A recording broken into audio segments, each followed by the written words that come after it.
Yeah, I'm Chris, and today I'm going to show you how to use the Employable app for the Bridges from School to Work program. So first thing we're going to do is sign in. We're going to pretend today to be B. Allen at bridges.org, and then put in your password, and we're off. So the first thing you see when you enter the app is the question feed. The question feed is of the format: there's an employer representative or a program participant or someone in the Bridges organization had a question, and then it's been answered by an employer representative, and then the question and the answer can be seen by everybody who has the app. So for instance, if someone says, is there a wheelchair accessible way to get down kind of quickly from Garfield? This person recommended the 55 bus. And then, or are there any tips on where to store my equipment while at work? You can see kind of the question here. You can see the description, and then you can see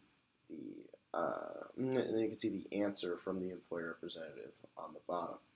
If you wanted, though, for instance, to search specifically for a certain thing, so you wanted to say questions about Target, the employer, then I can look up Target, and I can see a question and answer here.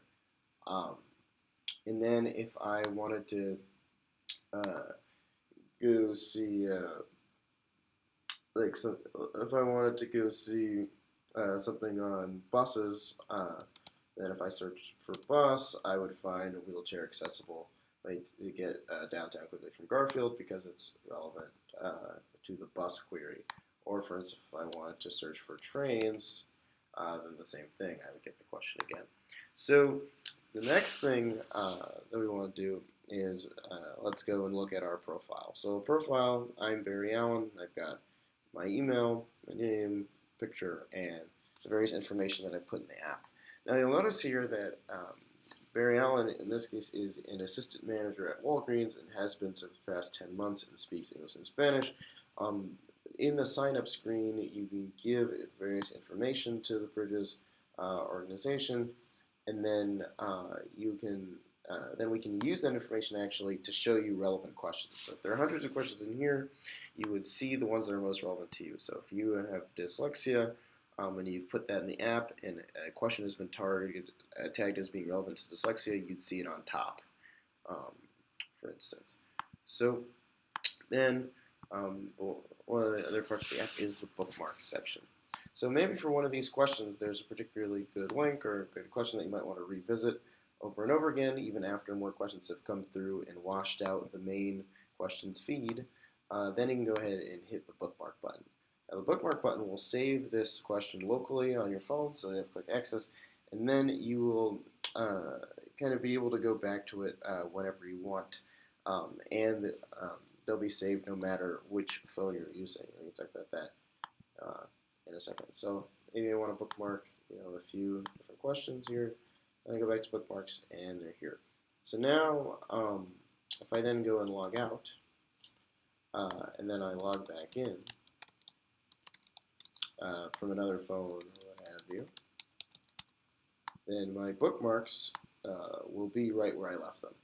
So I won't ever lose track of where I am or of some important questions. And if I want to take them off my bookmarks bar, I can just click on them and unbookmark them. And there they are. So in order to sign up, in order to give us this information, then you click on the sign up button. The sign up page could use a bit of a facelift right now, but this is the basic stuff. You can give gender, disabilities, taken from the data from the Bridges to Work, from the Bridges to Work client track data set. You can do ethnicities, once again, also taken from the Bridges to Work client track data set. Employers, which we will add both support for employers and positions from the Bridges to Work data as well.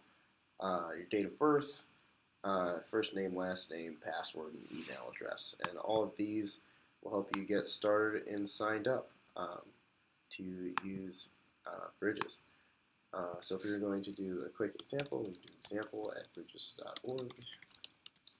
Then the password, we could do a random password. Then we would say example, born, let's say, January 1st of this year. Let's say this is a other that is deaf or hard of hearing, Asian, works at Walgreens as an assistant manager. Then we can go and see back to the question feed. So we haven't put in a picture yet, so we'll see a placeholder, and we can use all the same functionality. And we can log out. Thank you very much.